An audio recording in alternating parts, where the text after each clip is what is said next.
Assalamualaikum warahmatullahi wabarakatuh. Salam jumpa dengan Suluh Berkah Channel. Kali ini adalah liputan kuliah umum pendidikan guru pengajar Al-Quran BMK At-Tartil di SMP Islam Kepanjen Malang. Bagi Anda yang baru bergabung, jangan lupa subscribe, like, dan komen untuk keberlanjutan dari tali silaturahim kita. Selamat menyaksikan. Sejak kecil kami baca Al-Quran, pedoman kami, agar terang jiwa raga, selamat dunia akhirat. Ya Allah, curahkanlah rahmat-Mu pada kami, jadikanlah Quran suci jalan terang hidup kami. Tekad kami para peserta At-Tartil, pegang teguh Quran suci, mengharap ridha ilahi. Yang kompak ya. Bismillah, alhamdulillah. Karena ini doa ya, Bismillah, alhamdulillah, Allahumma sholli ala sayyidina Muhammad. Sejak kecil kami baca Al-Quran, pedoman kami, agar terang jiwa raga, selamat dunia akhirat. Dengan katakan, ya Allah, curahkanlah rahmat-Mu pada kami, jadikanlah Quran suci jalan terang hidup kami. Tekad kami para peserta TGPD At-Tartil, pegang teguh Quran suci, mengharap ridha ilahi, mengharap ridha ilahi. Metode apapun yang dikembangkan di dalam proses belajar tulis Al-Quran atau baca tulis Al-Quran itu adalah sebagai tangga, adalah untuk mengantarkan santri-santri bisa membaca Al-Quran dengan baik dan benar. Metode, karena dalam psikologi pendidikan at-tariqatu ahammul minal maddah. Metode itu lebih penting daripada materi. Al-Quran itu adalah maddahnya. Al-Quran itu adalah kalam Allah, kitab suci, firman Allah yang diturunkan kepada baginda Nabi Muhammad SAW melalui malaikat Jibril dan diturunkan secara berangsur-angsur. Dan kita menerima Al-Quran itu secara mutawatir kita menerima Al-Quran itu. Dan membacanya, mempelajarinya adalah termasuk ibadah, mengajarkannya termasuk ibadah. Sehingga urusan baca tulis Al-Quran, membaca, menulis, kemudian mempelajarinya, kemudian setelah itu mengajarkannya adalah bagian dari ibadah. Sehingga di satu sisi adalah bagian yang tak terpisahkan dalam rangka apa? Mengembangkan Al-Quran, agar Al-Quran ini menjadi pedoman hidup. Makanya tadi sejak kecil kami baca Al-Quran, pedoman kami, agar terang jiwa raga, selamat dunia akhirat, agar terang jiwa raga kita. Jiwa kita terang, kenapa? Karena cahaya Al-Quran. Bahkan ketika Al-Quran dikhatamkan di dalam hadis riwayat Ad-Dailami, maka turunlah 60.000 malaikat. 60.000 malaikat. Apalagi kalau kemudian kita majelis Al-Quran sebagai sekaligus majelis zikir kita kepada Allah, maka inilah yang kemudian malaikat-malaikat itu akan nyanding kita sampai kita selesai menyelesaikan itu dan mengamini apa yang kita munajatkan. Karena itu doa yang paling bagus doa dengan Al-Quran. Karena itulah kalau kita sudah fokus mengajarkan Al-Quran, insya Allah berkah. Sekali lagi, fokus mengajarkan Al-Quran, insya Allah berkah. Di dalam madhahibil apa, kebetulan saya kebetulan di Pasca Sarjana Unsuri itu pegang perbandingan madhab, pegang istinbat hukum, pegang manajemen bimbingan penyuluhan hukum perkawinan, dan dia mengurusi masalah-masalah problem-problem yang ada hubungannya dengan perkawinan. Dan kemarin pas di perbandingan madhab, kebetulan bahasanya adalah tentang boleh tidaknya mengajarkan Al-Quran itu mengambil upah.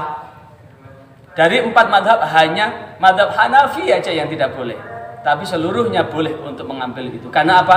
Ini adalah bagian dari energi, bagian dari ilmu, bagian dari apa yang kita berikan, tapi tak mengurangi sedikit pun dari pahala Allah yang Allah berikan buat orang-orang memperjuangkan Al-Quran. Maka dalam hal ini tidak salah jika kemudian kita akan berkompetisi dengan les privat bahasa Inggris dan sebagainya. Kalau mengajarkan Al-Quran itu jelas akan menggetarkan akhlak dan budi pekerti yang tinggi, yang kemudian menjadikan anak ini tumbuh berkembang menjadi anak yang solih. Dan kemudian jika kemudian taman pendidikan Al-Quran yang kita kelola ini mampu menunjukkan output, sekali lagi, taman pendidikan Al-Quran yang kita ajarkan ini mampu menunjukkan output hasil lulusan yang kualitasnya unggul, akhlaknya unggul, ibadahnya mantap, kemudian imannya kuat, maka ini bisa diukur. Jika bisa diukur, maka bikinlah bahwa ini adalah taman pendidikan Al-Quran unggulan yang mengantarkan calon-calon penghuni surga. Nah, kalau mengantarkan calon-calon penghuni surga, tanggung jawab untuk mengajarkan anak itu tanggung jawab orang tua, bukan tanggung jawab panjenengan. Panjenengan ini hanya membantu para orang tua mengantarkan menjadi anak yang solih. Jangan mau sekarang kalau orang tua tidak pernah ketemu dengan ustadznya sama sekali. Jangan mau kalau kemudian orang tua menitipkan anaknya, wong bikin tidak titip. Pernah ada orang, Mas, aku mene lunga nanggone luar negeri setahun, titip bojoku ya, gawekno anak. Gak mungkin lah, wong bikin anak dibikin-bikin sendiri, begitu jadi anak tidak mau ngurusi, titip-titipkan. Makanya lihat di dalam kitab Riyadhus Shalihin ada hadis yang cukup panjang. Ada orang yang masuk surga karena amal ibadahnya, baru di depan pintu surga ada jeritan seseorang di dalam neraka. Apa ceritanya? Ya Allah, jangan engkau biarkan dia masuk surga. Aku ini adalah anaknya yang tidak dididik dengan baik. Bapak nanggoni masjid budal dewe, bapak ibadah budal dewe, wayai ngaji gak dikongkon ngaji. Akhirnya apa? Menjadi generasi setiap hari ada di KP, terutama KP Pangku. Masuk kafe bonusnya. Lah, itulah yang kemudian anak ini meninggal, dan meninggalnya tidak mengenal baik dan buruk. Dan itulah kemudian akhirnya ditakdirkan masuk neraka. Saat masuk neraka dia protes kepada Allah, tidak terima kalau orang tuanya itu masuk surga. Apa yang terjadi? Orang tuanya tidak jadi masuk surga, nyusul anaknya masuk neraka. Kapasitas Taman Pendidikan Al-Quran ini adalah mengantarkan anak yang punya akhlak Al-Quran. Karena itu di materi yang ada di buku itu, tujuan mengajarkan Al-Quran kan mengantarkan santri, mengantarkan peserta didik, mengantarkan generasi muslim yang Qurani Generasi muslim yang Qur'ani itu apa? Generasi yang menjadikan Al-Quran sebagai bahan bacaannya, menjadikan Al-Quran sebagai bahan bacaannya. Generasi yang menjadikan Al-Quran sebagai pedoman hidupnya. Generasi yang menjadikan dirinya sebagai teladan bagi teman sebayanya. Berbicara tentang Al-Quran sebagai bahan bacaan, itu cocok kok dibaca dalam situasi apapun. Orang hamil baca Al-Quran cocok gak? Saat dilahirkan dibacakan Al-Quran cocok gak? Saat resepsi dibacakan Al-Quran cocok gak? Saat sunatan dibacakan Al-Quran dibacakan Al-Quran cocok gak? Saat sakaratul maut dibacakan Al-Quran cocok gak? Saat mbahnya meninggal dibacakan Al-Quran cocok gak? Coba sekarang saat hamil nanggap dangdut masih memper. Begitu mau lahir ditanggapkan dangdut, apalagi pakai sound system horeg. Wong jangankan orang hamil, plafon aja jebol, genteng aja rontok, barangkali sulit untuk melahirkan. Nanggap aja sound system horeg itu bisa dia duk duk duk duk langsung keluar dengan sendirinya bayinya. Tapi ketika saat ada bela sungkawa, ibunya meninggal, kakeknya meninggal, neneknya meninggal, coba nanggap dangdut. Itu artinya berarti bagaimana kita mengantarkan generasi yang mencintai Al-Quran itu, sehingga kemanapun saat susah, senang, Al-Quran tidak pernah lepas untuk dibaca. Karena begitu membaca Al-Quran, man qara'a harfan min kitabillah falahu hasanatan wal hasanatu bi asyri amsalihah. Setiap huruf itu mendatangkan kebaikan, setiap satu kebaikan dilipat gandakan menjadi 10, berarti disitulah setiap huruf ada malaikat Allah. Ketika Al-Quran dibaca, malaikat Allah ada di dalam diri kita, masuk di dalam diri, berinteraksi dengan diri kita. Makanya ayat-ayat itu pun bisa digunakan sebagai untuk meruqyah. Apa itu meruqyah? Mengeluarkan energi negatif, terutama jin-jin jahat yang menyebabkan dia malas ibadah, yang menjadikan dia malas segalanya, atau suka iri dengki, itu karena ada jin jahatnya. Atau congkrah terus, suami istri kok ribut-ribut terus, padahal waktu menikah, andaikan aku tidak menikah dengan dirimu, aku lebih baik mengakhiri hidupku ini. Cintaku hanya untukmu seorang. Jikalau aku berada di mana-mana, wajahmu selalu terbayang-bayang. Saat aku tidur, seakan-akan bantal ini adalah dirimu. Seakan aku makan, bawa apa yang ada di piring, seakan-akan dirimu. Tapi ingat, jangan bawa ke WC. Jangan sampai ketika ke WC wajahnya ada di kloset. Jangan, itu namanya penghinaan. Tapi begitu menikah, ada masalah sedikit bertengkar, masalah sedikit bertengkar. Karena bertengkar akhirnya gak betah. Akhirnya apa? Lunturlah cintanya, padahal saat mau menikah tidak mau menikah dengan siapapun kecuali dengan dirinya. Kenapa? Itu bisa dibersihkan dengan diruqyah, dibacakan ayat-ayat Al-Quran agar jin dan setan itu keluar. Itulah yang kemudian bahwa sesungguhnya dimatikan aja, pintunya juga ditutup aja. Ya, itu artinya apa di dalam hal itu? Dan apa yang dengan kerjakan itu adalah tugas yang mulia. Kemuliaan inilah yang kemudian mengantarkan, mudah-mudahan ini bagian dari itu. Survei membuktikan guru-guru Al-Quran yang istiqomah,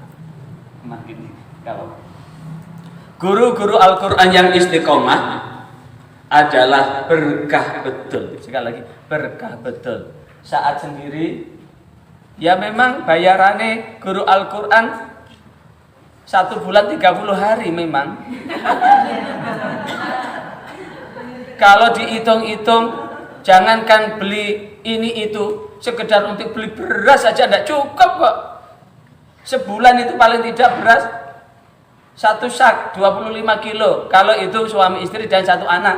Kalau anaknya 35 itu bisa 2 sak atau 50 kilo 1 bulan. Lah harga beras 1 kilo sekarang sudah 340.000. 300 berapa?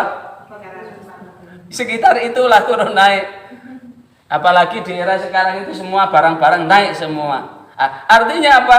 Kalau itu yang dicari, kesel, capek. Artinya apa? Satu TPQ itu diramu yang baik, diukur, direncanakan dengan baik, maka inilah pentingnya manajemen. Apa?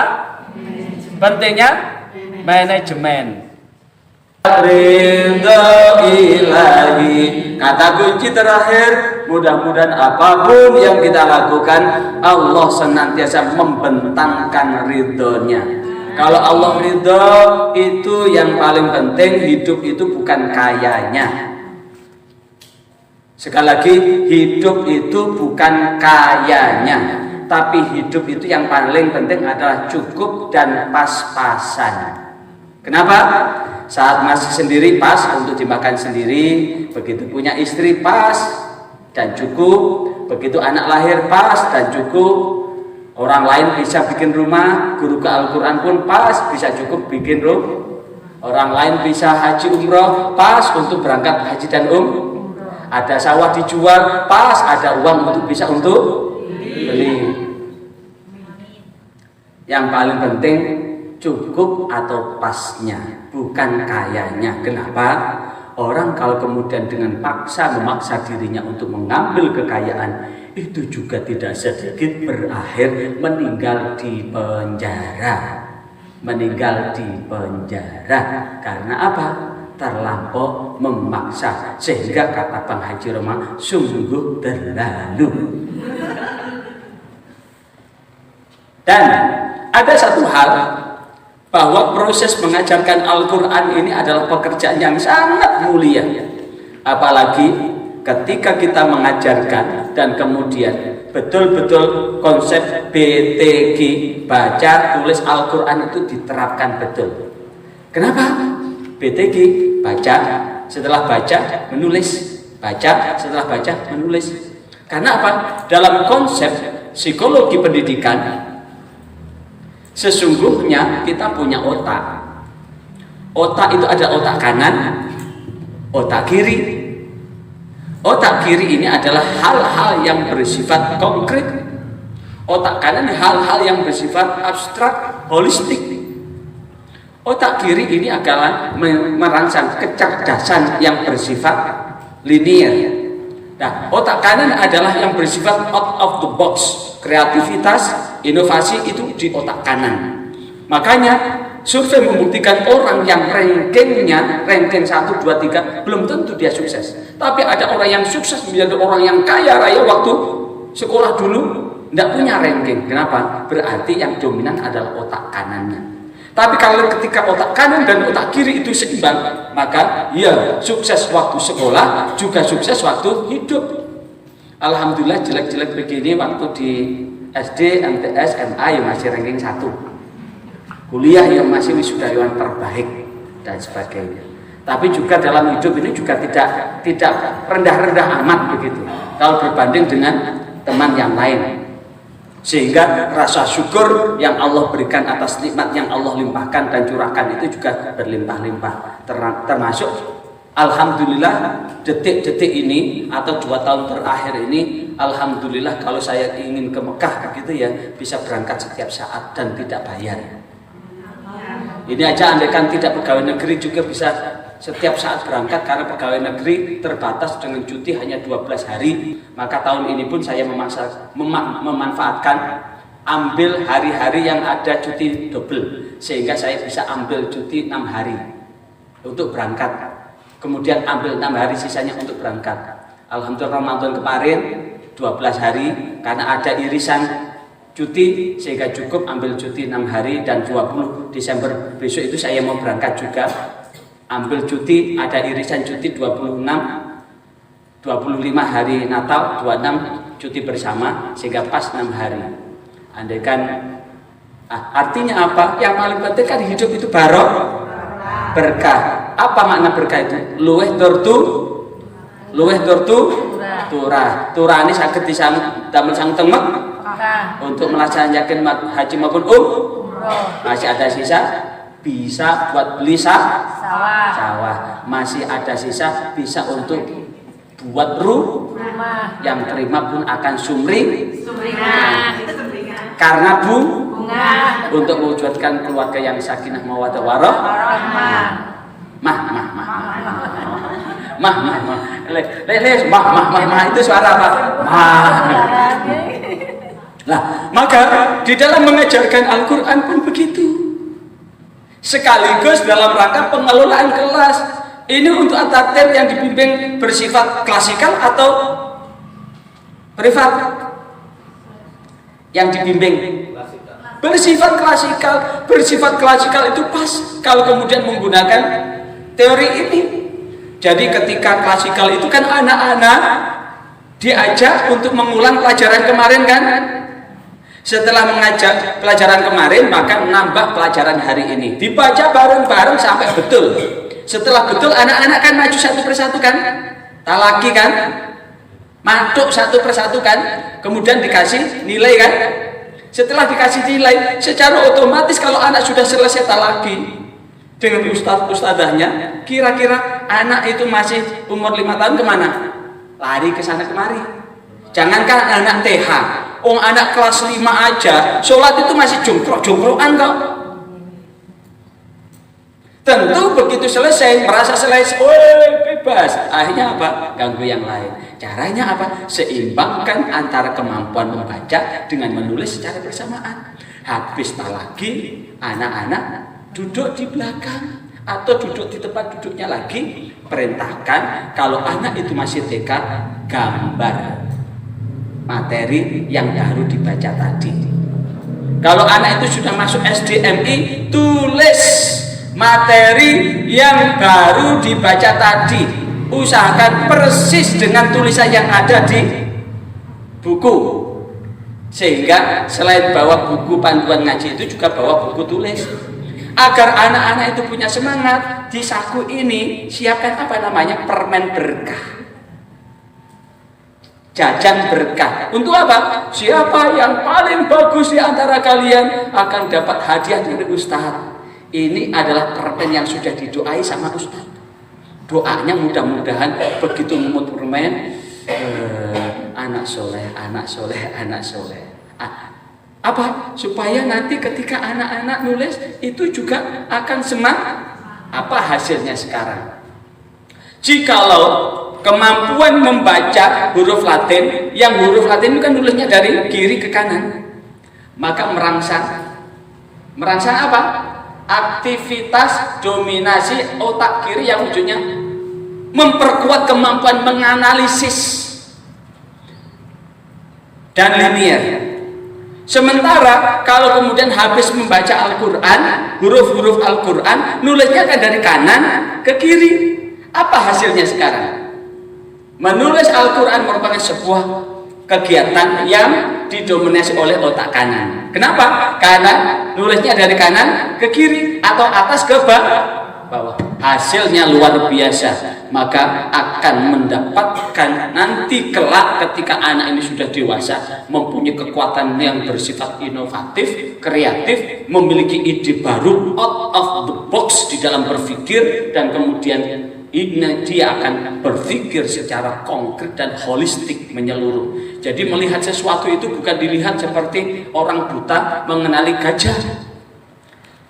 Orang buta mengenali gajah, kemudian sudah buta, kemudian ditaruh di ruang yang sangat gelap, kemudian ditutup matanya lagi, kemudian sudah mengenali gajah, baru pegang belalainya, udah komentar, oh ternyata belalai itu bentuknya seperti pakde yang panjang.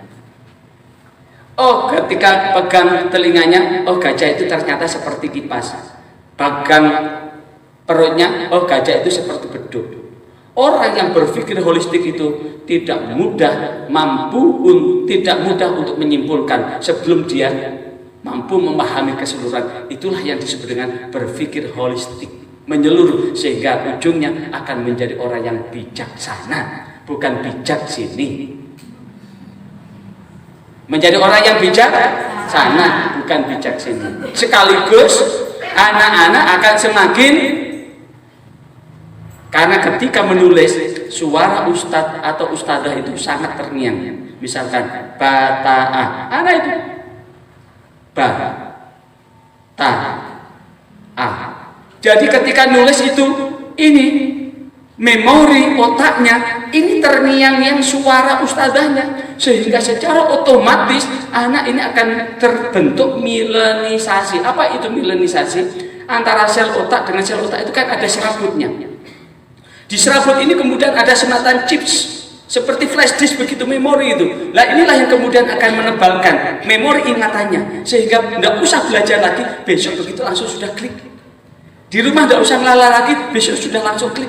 Karena suara itu sudah terekam di sini. Nah, itulah yang kemudian banyak yang didapat. Artinya apa? Segala sesuatu itu kalau dipersiapkan dengan baik, maka hasilnya akan baik. Kemudian itu doa saya di Raudhah. Betul enggak? Sekarang jam berapa? Manajemen itu dari kata to manage. To manage itu ada 5 kata yang terkait, yang bisa menjadi bagian dalam rangka upaya membentuk kata manajemen secara istilah. To manage itu kalau ditanya berikut ini yang bukan termasuk, berikut ini yang bukan termasuk, pengertian manajemen secara bahasa adalah 1, 2, 3, 4, 5, 6, mana yang bukan. Nah, kalau kemudian mencari yang di luar ini, to manage itu adalah artinya adalah mengurus, kemudian mengelola, kemudian mengendalikan, kemudian mengusahakan, kemudian memimpin.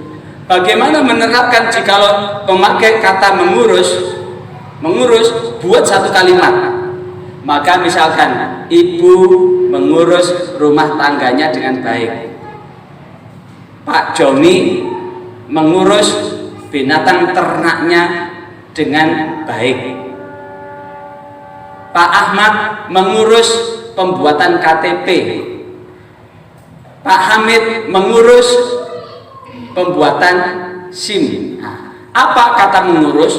Kalau mengurus pembuatan SIM berarti suatu aktivitas yang ingin mendapatkan KTP dengan diawali dengan apa? Surat keterangan RT, lanjut RW, lanjut kepala desa, lanjut camat, lanjut ke Dukcapil, Dinas Kependudukan dan Catatan Sipil. Dan kemudian setelah itu daftar antri dan sebagainya, akhirnya keluarlah KTP. Karena apa? Ada perangkat lain. Artinya apa? Kata mengurus itu berarti mengurutkan segala apa yang dilakukan sehingga itu jelas sekali. Dalam bahasa sebuah penelitian, mengidentifikasi dulu untuk dapat dilakukan perencanaan, sehingga kemudian ketika sudah direncanakan dengan baik, maka bisa tahu apa yang diutamakan, apa yang diprioritaskan, dan apa yang dibelakangkan, sehingga kemudian dengan apa yang sudah dilakukan itu akan menghasilkan hasil yang lebih baik. Kata mengelola, contoh, bendahara mampu mengelola keuangan dengan baik. Berarti apa? Bendahara itu selain menyimpan uang, tapi juga mempergunakan uang itu sesuai dengan porsinya. Ibu siapa? Ibu Dewi adalah ibu yang mampu mengelola keuangan keluarga dengan baik. Yang kebetulan suaminya Bu Dewi ini adalah tipe suami yang istiqomah. Istiqomah untuk memberikan hasil penghasilannya 100% diserahkan kepada Ibu Dewi. Jadi tidak tersisa sedikit pun. Karena tahu bahwa seluruh hasil suaminya itu diberikan dan suami tidak pegang uang, maka Ibu Dewi ini mampu menyisihkan sehingga walaupun dikasihkan di tanggal pertama atau tanggal 3 seperti sekarang ini, tapi sampai tanggal 31 Desember tidak akan habis uangnya. Karena apa? Begitu terima uang itu sudah ada posnya. Jika pos ini sudah kosong, tidak akan mengambil pos yang lain. Ini misalkan ini untuk kebutuhan belanja, posnya habis, maka tidak akan mengambil pos bayar listrik dan sebagainya, pos bensin dan sebagainya. Tapi ini poso dhisik. Artinya apa?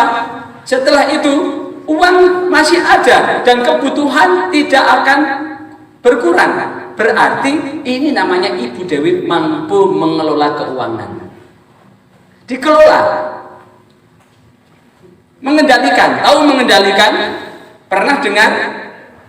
Pada hari Ahad ku turut ayah ke kota, naik delman istimewa ku duduk di muka, duduk di samping Pak Kusir yang sedang bekerja, mengendalikan kuda supaya baik jalannya. Mengendalikan kuda. Kenapa kuda perlu dikendalikan? Kalau kuda tidak dikendalikan menjadi kuda liar. Makanya ada susu kuda liar dari Sumbawa. Dan kenapa kuda ketika menarik delman itu mata kanan kirinya ditutup supaya fokus dan tidak jelalatan. Kenapa? Orang yang begitu banyak punya memang betul rambutnya sama-sama hitam, tapi isi kepalanya beda-beda. Ketika isi kepala beda-beda itu kalau tidak dikendalikan dengan baik, akhirnya seluruhnya liar. Liar itulah yang kemudian akan bekerja sendiri-sendiri, bukan bekerja sama tapi sama-sama bekerja. Akhirnya apa? Tidak sinergi. Tidak sinergi, sehingga orang yang ada itu perlu dikendalikan. Berikutnya, mengusahakan. Apa itu mengusahakan? Mengusahakan itu adalah energi untuk menghasilkan. Energi untuk menghasilkan atau kemampuan melakukan kerja. Usaha itu adalah kemampuan melakukan kerja.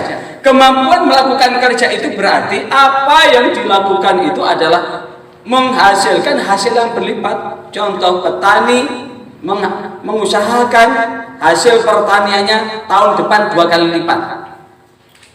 Berarti dia berusaha kuat untuk melakukan pengolahan agar hasil olahannya itu lebih bagus daripada sebelumnya. Itu berarti meningkatkan produktivitas. Dan yang terakhir memimpin. Tahu bebek? Bebek itu kalau ada 50 bebek, untuk bebek jantannya ada berapa? Paling 1 atau 2. Tapi ketika bebek itu dilepaskan di sawah, bebek liar enggak? Dia akan berjalan tertib. Hanya dengan 1 getek gini, bebek itu sudah bisa dihalau kemana-mana dan tidak akan kemana-mana. Nah, itulah yang kemudian kata memimpin itu berarti sekian banyak orang mampu dikondisikan sehingga tidak sampai keluar dari rel yang sudah ditetapkan. Dan kemudian secara istilah, apa itu manajemen? Manajemen adalah satu seni dalam ilmu dan proses pengorganisasian. Dari mana? Dari mulai perencanaan, kemudian pengorganisasian, penggeraan dan evaluasi. Nah, inilah yang kemudian menjadi bagian yang terpisahkan di dalam rangka apa? Menghasilkan sesuatu yang lebih bagus. Ini bisa dibaca, yang ini bisa dibaca, maka kemudian dapat disimpulkan bahwa sesungguhnya apa pengertian manajemen Taman Pendidikan Al-Quran itu? Pengertian manajemen Taman Pendidikan Al-Quran atau Lembaga Pendidikan Al-Quran adalah suatu proses yang terdiri dari rangkaian kegiatan. Sekali lagi, pengertian manajemen Taman Pendidikan Al-Quran adalah suatu proses yang dimulai dari perencanaan, pengorganisasian, kemudian penggeraan, pengendalian, evaluasi yang berguna untuk mencapai tujuan yang telah ditentukan dalam satu lembaga. Artinya, apa tujuan kita mengajarkan Al-Quran? Tujuan mengajarkan Al-Quran adalah membimbing generasi muda, generasi muslim, membimbing santri, membimbing peserta didik untuk menjadi generasi Quran, menjadi generasi muslim yang Qurani. Generasi muslim yang Qurani apa tadi? Generasi yang mampu menjadikan Al-Quran sebagai bacaannya, mampu menjadikan Al-Quran sebagai pedoman hidup, mampu menjadikan Al-Quran, mampu menjadikan dirinya teladan buat teman sebayanya. Berarti punya akhlak yang mulia. Nah, tujuan inilah yang kemudian diramu dalam sekian apa? Paling tidak ukuran sudah ditentukan. Kira-kira anak ini mengaji dari umur berapa sampai umur berapa, udah ada tahap-tahapnya, ada milestone-nya. Apa itu milestone? Milestone itu adalah tahap pencapaian dari apa yang diinginkan. Itu sudah dirangkai di perencanaan itu. Nah, karena itulah di dalam rangka mensukseskan itu pun butuh banyak keahlian. Mulai keahlian teknik, berarti teknik untuk mengajar. Keahlian interpersonal, mampu mengkomunikasikan dengan banyak orang. Keahlian konseptual, berarti mampu merumuskan, merencanakan.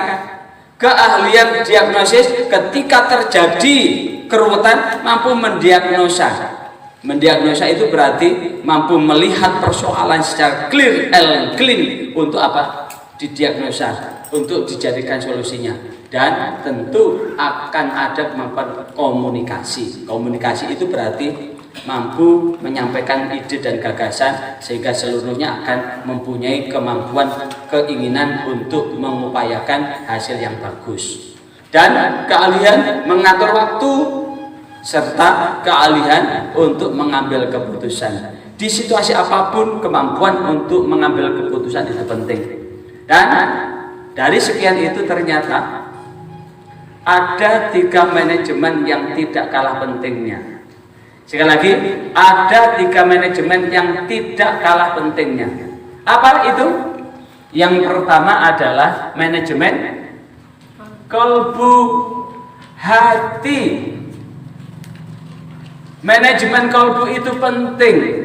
Selaku insan-insan Al-Quran, guru-guru Al-Quran, kalau tidak mampu mengelola hati, maka inilah yang kemudian kadang-kadang akan menjadikan terperosok di dalam dunia, terperosok dalam bayang-bayang semu. Kalau ngajar TPQ rata-rata di Malang itu kan TPQ-nya tidak dipungut syahriah kan, gratis ya, banyak yang gratis kan ya. Kalaupun toh ada tarian, ada 1 bulan 1 juta, paling tinggi berapa? 100.000 ada 1 bulan? 1 bulan 100.000? 50.000? 40.000? 20.000? 20.000? Maksimal 20.000. Bayangkan itu. Padahal mengantarkan anak-anak calon penghuni surga, mosok kalah kalau les bahasa Inggris. Les bahasa Inggris itu kalau dipari 3 bulan aja jutaan itu, belum kosnya dan sebagainya. Nah, artinya apa? Penataan ini penting di dalam rangka meyakinkan itu. Nah, di saat sudah meyakinkan, apa yang perlu dilakukan? Yang paling penting adalah tata hati dulu, bahwa sesungguhnya mengajarkan Al-Quran ini adalah bagian dari libtigha mardatillah, mencari ridha Allah. Urusan yang lain biar ditata oleh Allah, tapi yang paling penting adalah fokus betul-betul mampu mengantarkan anak-anak yang cepat, tepat lulusannya. Karena apa? Kalau tidak cepat dan tepat, maka tidak sedikit taman pendidikan Al-Quran yang kehabisan santri. Apalagi sekarang di kota-kota, terus terang dari hasil monitoring saya, taman pendidikan Al-Quran itu sekarang sudah tergerus oleh sekolah-sekolah full day. Habis santrinya oleh sekolah-sekolah full day, anak-anak kelas 1 aja pulangnya jam 2, kelas 4 pulangnya jam 3, itu pun udah belum capeknya. Yang kelas 5, kelas 6 pulangnya jam 4, itu sudah tidak ada waktu untuk ada TPG. Akhirnya apa? Penurunan jumlah santri itu sangat signifikan. Karena apa? Tergerus itu. Apalagi dengan sekarang berlomba-lomba sekolah dengan 5 hari kerja, dari Senin sampai Jumat, Sabtu tutup. Maka hari yang diajarkan di hari Sabtu itu dimanfaatkan di hari Senin, Selasa, Rabu, Kamis, dan Jumat, atau di hari Senin, Selasa, Rabu, dan Kamis. Belum lagi dengan fenomena-fenomena yang lain. Maka ini kalau kemudian tidak bisa mengantisipasi lebih cepat lagi Taman Pendidikan Al-Quran ini, mungkin kisah sedih ini akan terulang dari di tahun 1985. Saat dilakukan penelitian 1985, 85% anak lulusan SD belum bisa baca Al-Quran. Tapi alhamdulillah saat ini dengan Al-Quran atau Taman Pendidikan Al-Quran ini mempunyai kemakmuran, tumbuh subur, jamur di musim hujan. Maka untuk mencari orang di usia generasi Z adalah generasi yang lahir di tahun 2000, tahun 95 sampai 2010. Untuk mencari yang tidak bisa baca Al-Quran itu susah. Yang rata-rata sudah bisa baca Al-Quran, artinya itu sebagai bagian yang tak terpisahkan dari kontribusi Taman Pendidikan Al-Quran. Karena itulah mengatur hati, maka bagaimana menata hati itu adalah tetap fokus di satu Taman Pendidikan Al-Quran yang kemudian tidak usah mencolot ke sana kemari. Cukup dengan satu Taman Pendidikan Al-Quran yang dikelola. Jangan kemudian nyabang sampai lebih dari 2 TPG. Itu akhirnya apa? Habis energinya di jalan. Kalau yang dicari hanya isyarah itu. Yang kedua adalah manajemen apa? Manajemen organisasi. Menata orang-orang yang ada di dalamnya itu di dalam rangka apa? Membangun visi misi yang sama di dalam mengelola TPG itu untuk menjadi Taman Pendidikan Al-Quran yang punya kualitas yang baik. Dan yang terakhir adalah manajemen administrasi. Manajemen administrasi. Berbicara tentang administrasi, maka sungguh Al-Quran yang terdiri dari 30 juz, 114 surah. Dari 114 surah yang paling panjang apa? Surah Al-Baqarah yang sampai juz 3, di sepertiga awal juz 3. Dan kemudian di juz 3 itu ada ayat yang juz 3 apa juz 2? Ada ayat yang paling panjang dan tidak ada yang lebih dari ayat itu. Al-Quran surah Al-Baqarah ayat 282. Yang diawal dengan ya ayyuhalladzina amanu idza tadayantum bidainin ila ajalin musamma faktubu. Ini sebetulnya adalah ayat tentang administrasi itu, tentang utang piutang, tentang tanggungan. Orang tua yang menitipkan anaknya masuk Taman Pendidikan Al-Quran itu adalah dainun bagi guru-gurunya. Kenapa? Kalau kita sudah mau menerima anak-anak untuk ngaji di Taman Pendidikan Al-Quran, maka kita punya hutang untuk mengantarkan anak itu sesuai dengan keinginan orang tua. Orang tua pun punya hutang buat gurunya untuk apa? Memberikan biaya yang sesuai. Bukan tuldak, mari betul ditinggal. Artinya apa? Di satu sisi guru lembaga punya hutang untuk mengantarkan anak sesuai dengan harapan orang tua. Orang tua punya hutang kepada lembaga untuk membiayai. Karena guru-guru Al-Quran itu juga manusia, bukan malaikat. Sehingga beri kesejahteraan agar tidak nyabang ke TPG mana-mana. Fokus untuk ngajar putranya itu. Inilah yang kemudian perlu ada faktubuh. Perintah untuk mencatat kesediaannya, mencatat surat perjanjiannya, mencatat dimulai dari apa? Daftar, isi formulir dan sebagainya. Dan itu bagian yang tak terpisahkan dari bagian dari administrasi. Kemudian ini dari sekian itu dapat kita ambil kesimpulan unsur-unsur manajemen itu ada 4. Yang pertama adalah planning, perencanaan.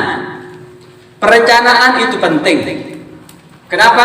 Segala sesuatu yang dilakukan tanpa perencanaan itu hasilnya juga tidak sesuai dengan apa yang diharapkan.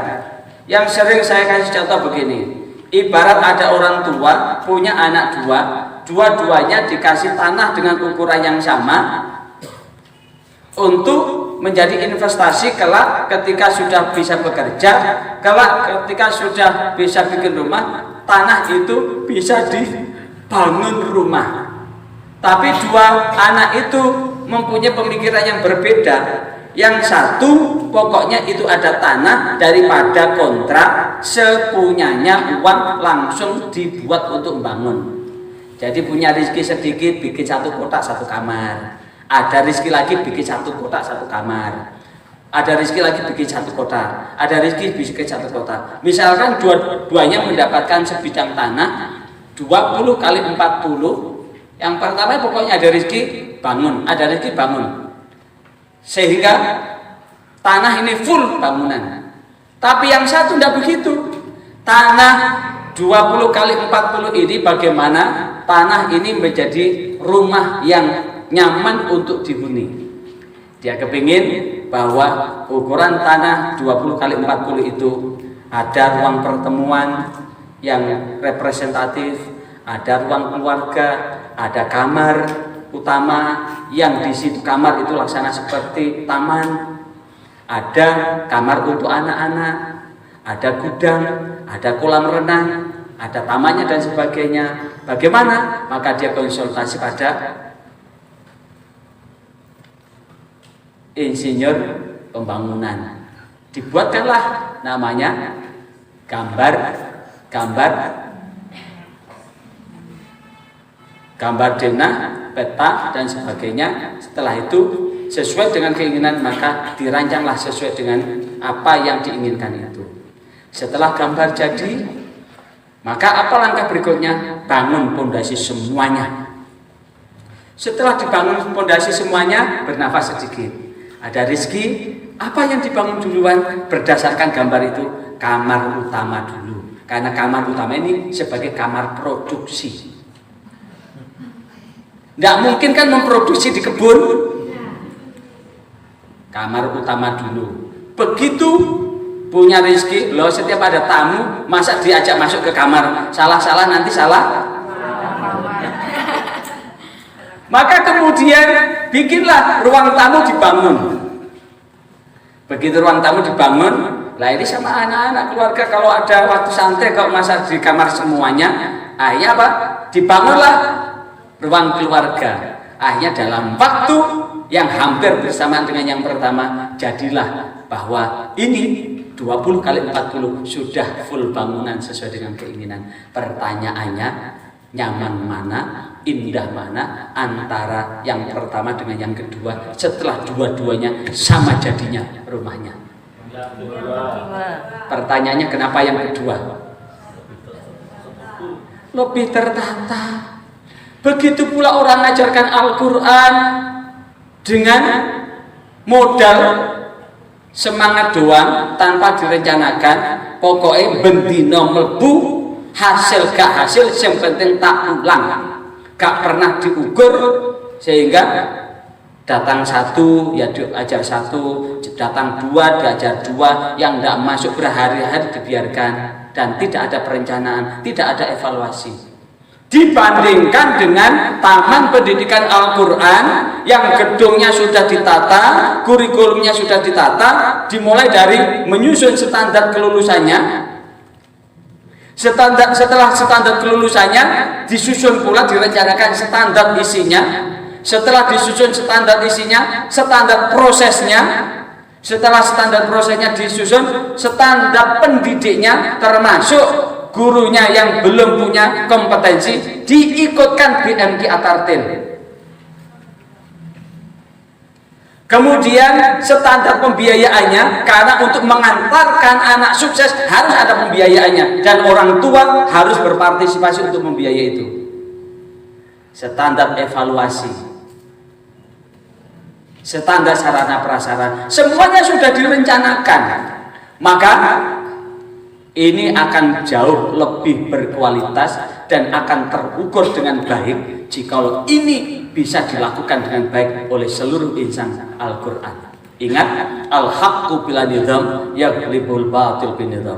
Al-Quran itu benar, tapi jika tidak dikelola dengan benar akan mampu terkalahkan dengan kebatilan yang tersusun dengan rapi.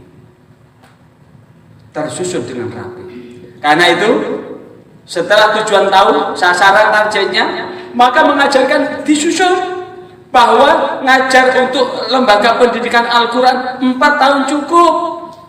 Jangan lebih daripada itu. Kalau lebih daripada itu akan kehabisan santri nanti. Kalau anak mulai TK sudah masuk, berarti lulus TK paket dasar sudah selesai. Sehingga begitu masuk ke SDMI sudah munakosah paket dasar, di wisuda paket dasar, wisuda TK sekaligus wisuda paket ijazahnya paket dasar digunakan untuk melanjutkan ke paket marhalah. Kelas 2 selesai, sehingga masuk kelas 2 udah wisuda Taman Pendidikan Al-Quran. Begitu kelas 2 selesai, lanjutkan PG Tarjin, lanjutkan pas KTPK-nya. Apakah madrasah diniyah takmiliyah dan sebagainya. Karena ada kelanjutan tahap-tahap. Jangan sampai 10 tahun gak selesai-selesai. Dari TK umur 3 tahun sampai SMP kelas 2 gak selesai-selesai. Pertanyaan, lapo ae, apa saja yang diajarkan kok gak selesai-selesai? Itulah yang kemudian menjadi piranti penting.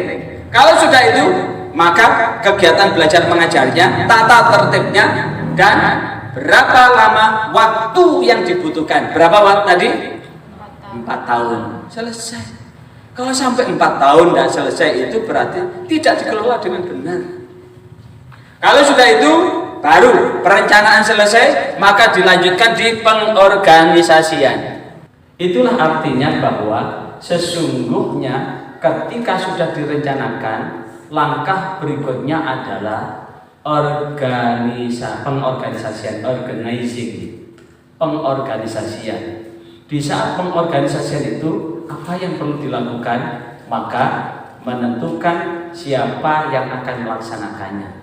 Strukturnya ditata yang baik. Kemudian setelah struktur ditata, maka susunlah siapa yang bertugas, dikasih wewenang apa dan tanggung jawab apa. Itulah proses setelah perencanaan, yaitu pengorganisasian. Di pengorganisasian itulah yang kemudian yang dilakukan adalah betul-betul the right man in the right place. Orang yang baik akan ditaruh di tempat yang baik. Nah, disitulah kemudian akan tahu. Nah, setelah itu langkah selanjutnya adalah ini, directing, pengarahan kepemimpinan. Yang dapat diambil dari tayangan itu adalah satu komando dalam sebuah manajemen itu penting. Kenapa? Karena jika bawah ini tidak satu kata dengan top leader, maka akan kacau. Apalagi kalau ada bawahan yang melakukan sesuatu tidak sesuai dengan instruksi. Sudah sesuai instruksi tapi menerjemahkannya beda, kayak tadi. Yang pertama tadi pemanasan tapi dikira ingin mendorong mobil. Yang kedua ditilang polisi dikira ingin mendorong mobil. Yang ketiga boyoe kumat dan dia cari pegangan tapi dikira ingin mendorong. Dan itulah yang kemudian menjadikan hal yang sangat berbeda.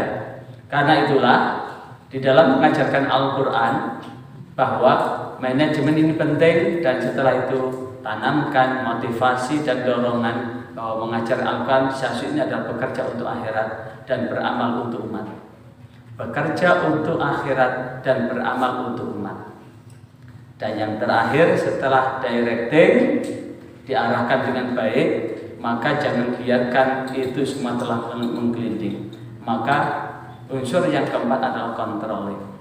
Controlling adalah dilakukan pengawasan atau supervisi di mana ada arahan pimpinan. Tapi ingat, ketika mengarahkan jangan seperti yang satu ini. Proses evaluasi, makanya dalam penilaian yang terbaru ini kan bukan hanya kognitif aja kan, afektif, psikomotorik itu dinilai. Ini dalam rangka menilai secara keseluruhan. Jangan kemudian wah ini nilainya bagus ini, tidak taunya kalau ngerpek, nurun koncone dan sebagainya. Jadi menilai itu jangan dilihat dari kulit casingnya aja, tapi juga dinilai secara keseluruhan. Sekali lagi menilai itu jangan dilihat dari casingnya, tapi lihat secara keseluruhan. Karena kita akan menghadapi anak-anak yang sangat cerdas. Anak yang sangat cerdas. Are you alright? Oh, gak masuk ya. What's the problem? Anak yang sangat cerdas. Anak yang sangat cerdas. Oh, gak nyala. Kita mengajarkan anak-anak yang cerdik, anak-anak yang punya segala macam potensi.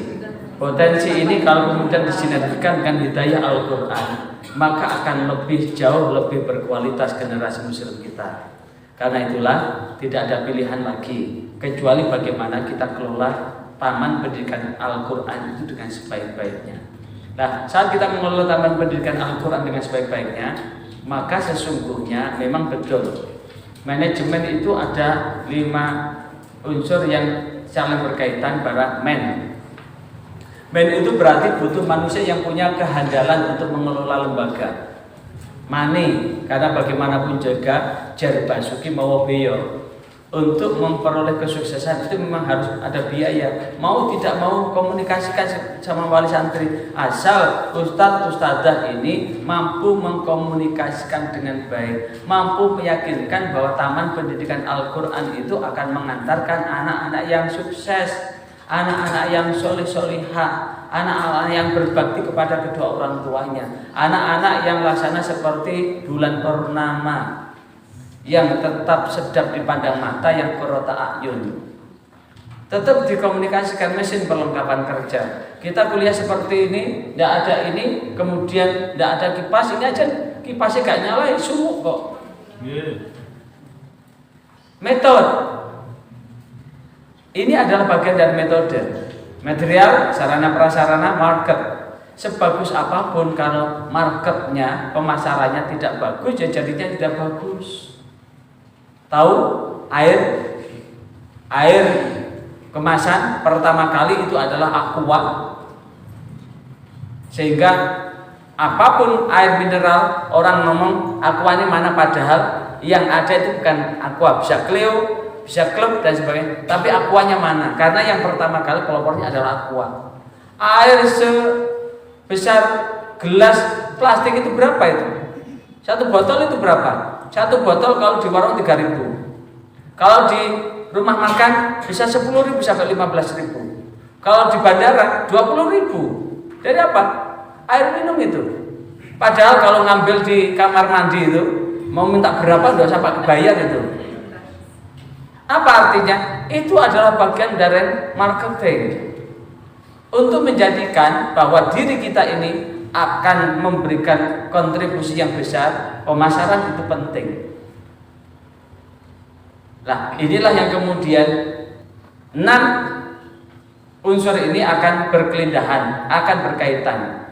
Karena itulah dalam manajemen memang perlu harus ada pembagian kerja yang seimbang. Pembagian wewenang, tugas dan tanggung jawab yang jelas. Penerapan disiplin, ada kesatuan perintah dan arah, mendahulukan kepentingan lembaga daripada kepentingan pribadi. Ini penting. Kenapa? Kadang-kadang buuh aja diliburkan ngajinya, rewang landang diliburkan ngajinya. Lah kapan selesainya kalau libur begitu? Makanya target itu harus jelas. Kemudian penggajian yang sesuai dengan kemampuan, digaji yang sesuai lah, UMR lah. Dan itu bisa diangkakan kok. Sekali lagi bisa diangkakan. Anak angkat tangan yang sudah ngajar Al-Quran. Jenengan dibayar berapa, Bu? Dibayar berapa?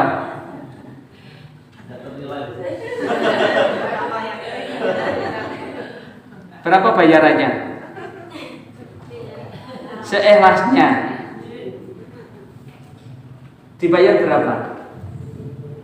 Tidak ada nominal. Tidak pakai nominal. Pokoknya dibayar sebulan 30 hari lah ya. Itu bisa digaji minimal UMR Kabupaten Malang. Caranya bagaimana? Dianggarkan dulu yang lengkap. Setelah dianggarkan yang lengkap, maka rencanakan kira-kira untuk menggaji sekian ini diambilkan dari mana. Pertama, syahriah santri. 2, donatur tetap. 3, sumbangan sukarela tanpa tekanan. Sumbangan sukarela tanpa tekanan, disingkat susu tante.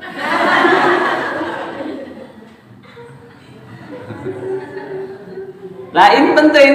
Maka kemudian setelah itu dihitung. Alhamdulillah bulan ini semuanya bertanda tangan sesuai dengan gajinya, sesuai dengan honorariumnya. Katakanlah misalkan UMR Kabupaten Malang itu 3.500.000 begitu. Alhamdulillah masih yang ini ada tanda tangan 3.525.000, masih di atas UMR. Dihitung kemudian pendapatan, pengerongan, kemudian setelah itu terakhir ada ini sumbangan sukarela tanpa tekanan. Akhirnya diterima 50.000. 50.000 berarti yang disumbangkan memang yang ditandatangani 3.525.000, tapi yang 3.475.000 disumbangkan, dikembalikan untuk umat, sehingga terima bersih 50.000. Itu jenengan bisa tegak itu di depan orang tua itu, bapak-bapak, ibu-ibu, ini adalah betul-betul pejuang akhirat. Terima kasih buat bapak ibu dewan asatidah yang setiap bulan telah menjariahkan uangnya sebesar 3.475.000 demi putra putri ibu itu.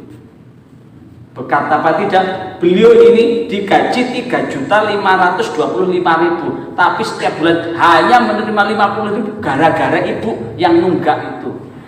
Wong hanya 10.000 aja, nunggaknya 11 bulan. Nah, artinya apa? Ketika rapat jenengan bisa tegak, ustadz-ustadzah juga punya jariah. Yang 3.475.000 itu adalah uang panjenengan. Panjenengan bisa ngambil setiap saat. Ngambilnya kepada siapa? Ya Allah, saya sudah menyumbangkan untuk umat ya Allah 3.475.000 ya Allah. Hari ini anak saya mau masuk perguruan tinggi ya Allah. Di tangan belum ada nominal rupiah pun, masih belum ada angka, masih baru angka, belum ada fisiknya ya Allah. Karena itulah dengan caramu, maka turunkan fisik dari nominal-nominal itu untuk menjadikan anak-anak bukan hanya S1, S2, S3, bahkan kalau ada S5 sampai S5, kalau bila perlu sampai S lilin lah. Nah, itu artinya apa? Bahwa itu adalah dalam rangka untuk memberikan motivasi. Makanya tetap rencanakan penggajian itu sesuai dengan kemampuan. Dan yang paling penting, solidaritas itu penting. Barang sedikit kalau tidak solid itu jadinya saling hasut. Kesetiakawanan itu penting. Jikalau tidak, maka akan menimbulkan lingkungan kerja yang tidak kondusif. Dan tata tertib itu juga harus ditegakkan. Sekali lagi, tata tertib harus ditegakkan. Karena itulah prinsip utama adalah bahwa ini tidak ada santri yang tidak dapat dididik, yang ada adalah ustadznya yang tidak berhasil mendidik. Kalau kemudian santri itu ngaji lebih dari 4 tahun tidak selesai-selesai, maka ustadznya perlu belajar lagi. Tidak ada ustadz yang tidak berhasil mendidik, yang ada adalah kepala TPQ-nya yang tidak mampu membuat ustadznya itu berhasil mendidik. Kenapa? Karena lalat pun bisa